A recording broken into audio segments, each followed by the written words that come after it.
इस वीडियो में हम पढ़ेंगे ग्राउंडनट रस्ट। इससे पहले मैं एक वीडियो बना चुका हूं ग्राउंडनट का, उसमें केवल 2 ही डिजीज़ कवर हुआ है, लेकिन सिलेबस में ये तीसरा डिजीज़ भी है और ये बहुत ज़्यादा इम्पोर्टेंट डिजीज़ है, इसीलिए ये एक अपडेट वीडियो है। So let's get started. Groundnut rust is caused by Puccinia arachidis. Symptom: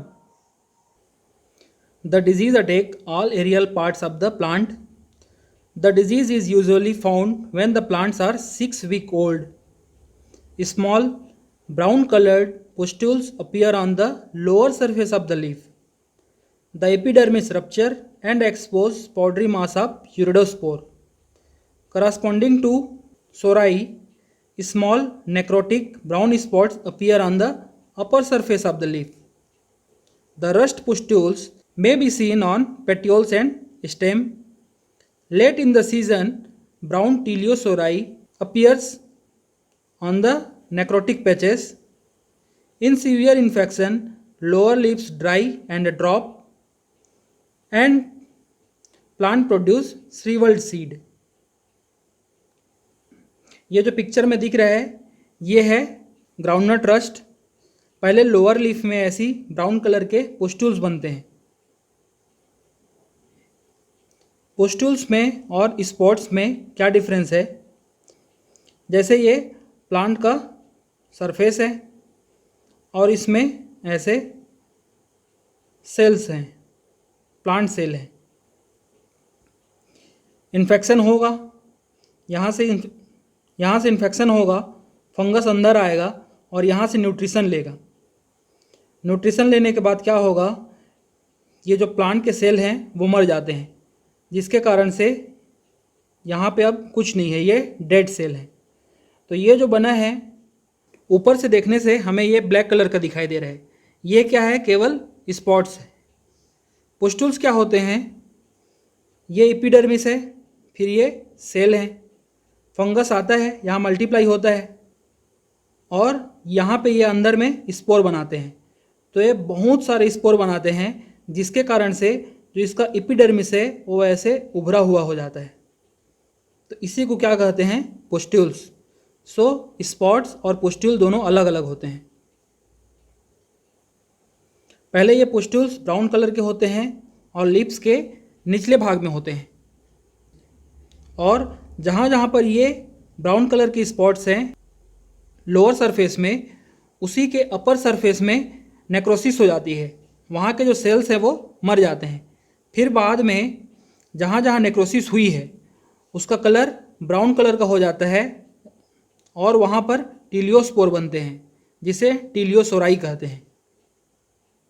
ये है ग्राउंडनट रस्ट के सिम्टम, और ये बहुत सारे स्पोर बन रहे हैं। जब बहुत मात्रा में स्पोर बनते हैं तो ऊपर का जो सरफेस है वो ऐसे उभर जाता है, बाद में ये जो मेम्ब्रेन है ये टूट जाता है और ये स्पोर्स बाहर फैलने लगते हैं।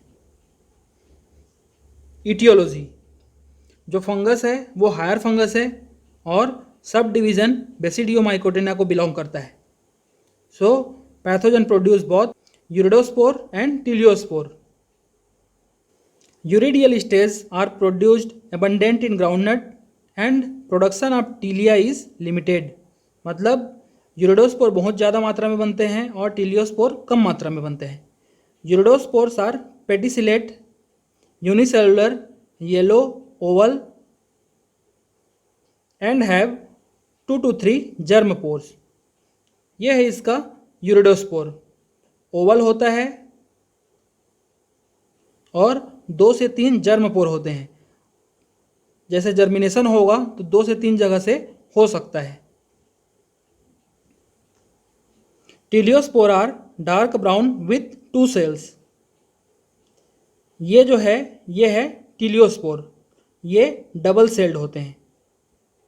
There is no information about pycnidia and aecia stage. So जो रस्ट के स्पोर्स हैं उनके बारे में थोड़ा देख लेते हैं। रस्ट फंगस में टोटल 5 स्पोर्स बनते हैं। इसका सीक्वेंस इसे हमेशा सीक्वेंस में याद रखिए।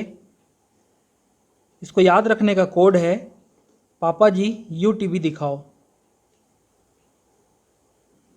पापा जी का पीए यूटीबी दिखाओ। पिक्नियोस्पोर ये कहाँ बनता है? पिक्निया में। एसियोस्पोर एशिया में बनता है। यूरिडोस्पोर यूरिडोसोराई में बनता है। टीलियोस्पोर टीलियोसोराई में बनता है। और बेसिडियोस्पोर टीलियोस्पोर में बनता है। ये 0 से स्टार्ट होता है, यहाँ गलती से 1 हो गया है। ये 1 होगा, ये 2 होगा, ये 3 और ये 4, और इसे रोमन नंबर में लिखते हैं।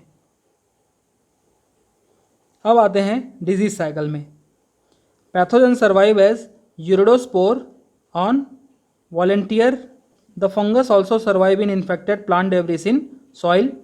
The spread is mainly through windborne inoculum. The uridospore also is spread as contamination of seeds and pod. Rain splashes and implements also help in dissemination. The fungus also survive in collateral.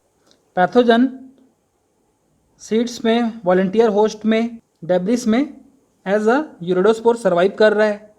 फिर infection होगा lower surface में, symptom develop होगा, फिर से ये यूरिडोस्पोर बनाएगा और ये स्पोर विंड के थ्रू या रेन के थ्रू दूसरे प्लांट्स में जाते हैं, इन्फेक्शन करते हैं, बाद में ये वॉलंटियर होस्ट में भी इन्फेक्शन करते हैं। इस प्रकार से ये साइकिल चलते रहता है। इस पिक्चर में भी जैसे देख सकते हैं, यूरिडोस्पोर लीफ में इन्फेक्शन करेगा, फिर से यूरिडोस्पोर बनाता है, फिर से ये लीफ में इन्फेक्शन करता है, तो ये साइकिल चलते रहता है। ये सेकेंडरी इन्फेक्शन साइकिल है। फिर जब क्रॉप एंडिंग स्टेज में पहुंच चुका है, ख़त्म हो रहा है, तो क्या होगा? टीलिया स्टेज बनेगा, टीलिया से टीलियोस्पोर बनेगा, फिर टीलियोस्पोर में मियोसिस होगी, मियोसिस के बाद बेसिडिया बनेगा, फिर बेसिडिया से एशिया बनता है। लेकिन ये जो स्टेज हैं ग्राउंडनट रस्ट के लिए रिपोर्टेड नहीं है, इसीलिए हमें केवल यहीं पे फोकस करना है। अब आते हैं एपिडेमियोलॉजी में। More than 80% relative humidity, heavy rainfall and low temperature of 20 to 25 degree centigrade. Coming to management, we should adopt the integrated disease management practice like avoid monoculture of groundnut, remove volunteer groundnut plant, spray mancozeb or propiconazole, grow resistant variety like ALR1. इस video के लिए इतना ही। धन्यवाद।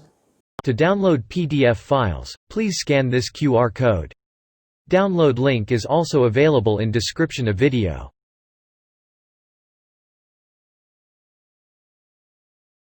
Please like and share the video and subscribe to my channel.